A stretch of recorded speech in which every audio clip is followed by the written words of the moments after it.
嗨，各位好，我是兴趣产的摄影师Enzo。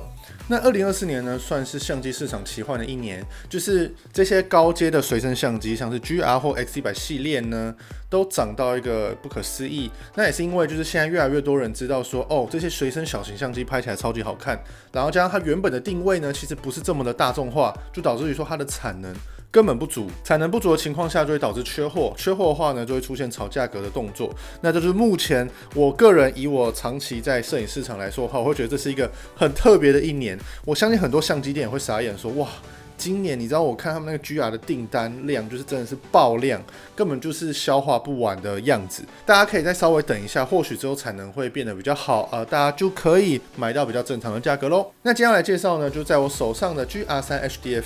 那这就是 GR3 发表5年后，又来了一个新的改版，就是这个 HDF 版本。那 HDF 的魅力到底在哪边？就是为什么你要选购 HDF 呢？那再来就是说 GR3 跟 3X， 然后 HDF 跟 ND 的版本，你们到底要选择哪一台呢？今天这部影片呢会来详细的解说哦。那接下来呢，就让我们继续看下去吧。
那我们就现在跟各位聊一下说 GR3 到底是怎么样的相机哦。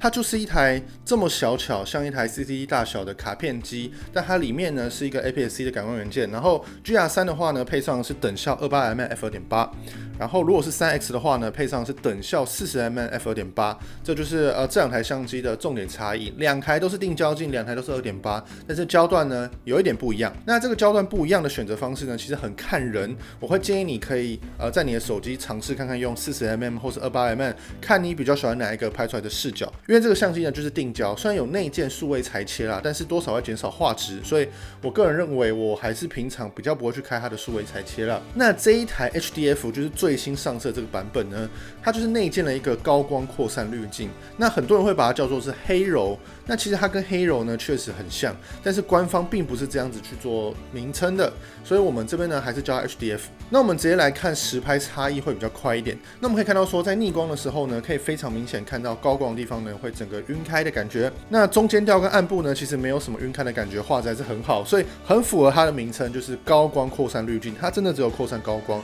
所以它不会有一般黑柔1/4那种很柔和的感觉之类的，不会有。它就是一个高光扩散，然后微微的柔和这样。那我们在拍摄人像的时候呢，我觉得特别的有 feel。就我们在拍人的时候会发现肤质呢是有点改善的，就是会变得有点更柔和。然后你不会说它柔到好像说我套了一个很重的柔光滤镜什么的，它就是一个很舒服的柔和感受，它并不是一个很强的柔光效果。那我觉得这台相机在拍摄人像的时候，反倒会因为有这种小小的柔光感受，会给人一种照片有点温柔的感觉。这是我自己很喜欢的地方。因为其实现在也蛮多人拿 GR 去拍摄人像的，所以我会觉得说这 HDF 呢在拍摄人像上面呢绝对是更有味道的。那这 HDF 的开关很简单哦，在 F1 按钮呢你按下来就是开 HDF 或是关 HDF 这样，所以非常的快。你在拍摄的时候呢可以直接按打开再拍如果你不需要的时候呢按一下关掉就可以解决了。总归来说，白天如果你使用这个 HDF 的话呢，其实效果不会到那么的明显，没有逆光的话不会到那么的明显，但是你只要一逆光，它的感受呢就跟一般的照片不一样。那在夜晚的方面呢，其实更为的明显，因为所有高光的部分呢都会被晕开来。如果你是喜欢街拍的人的话，那我觉得这台相机呢很适合你在夜晚街拍，因为夜晚拍照起来的感觉呢，我觉得会比一般的情况下更有临场感的感觉。因为有时候我们人眼就也不会看到那么锐利的感觉，所以有时候那个光晕开的感觉反倒比较像是我们眼睛所看到的感受。所以这台相机在某些层面上呢是更接近眼睛的感觉。那接下来讲一个最大的重点哦，就是说，这一台相机跟 GR3， 如果你 GR3 自己买一个黑柔滤镜来装的话，到底有什么差别？那我很认真的跟各位说，真的有差。因为如果你 GR3 的话，你要买的是套筒，你要把这个转开，然后装上一个套筒在前面。你的体积呢就变大了。那如果你不用套筒的话呢，你直接粘在这个镜头上面，你之后要拆的话呢又很麻烦。所以有没有内建这个东西，绝对是更为方便的。那假装你觉得没关系，你要装套筒的话也可以。但是如果你装套筒，你前面装的黑柔滤镜，基本上有非常高的几率呢再造成一次耀光，所以你的镜头拍起来呢可能会有绿色的耀光点之类的。那这一次 HDF 内建在里面的话，就没有这个耀光感受咯。所以这一点呢是绝对取代不了的地方。我会觉得说，如果你真的想要体验黑柔感觉，你可以先这么做。但或许你转接完之后，你会想说，我还是买一台 HDF 就好了，因为更为的方便哦。那我最后来总结一下说，假装你是拍摄以下情境的话，你应该选择哪一台相机呢？那我们先讲第一点呢，就是说风景上的话，如果你是喜欢旅游风景，尤其是风景的话，那我会建议你不要选择 HDF 的版本，你可以选择一般的 GR3 或 3X， 因为你可以得到非常良好的画质，你也不需要这个柔光的感觉。然后我个人觉得最大的重点就是说，因为一般的 GR 版本呢，这个是一般的版本，这个的话呢是有 ND 在里面的，有 ND 的话呢，你就可以得到更慢的快门速度。你有时候在铺风景的话，你就可以做长铺的动作。那 HDF 版本呢，里面是没有 ND 的，所以没有办法做这个动作。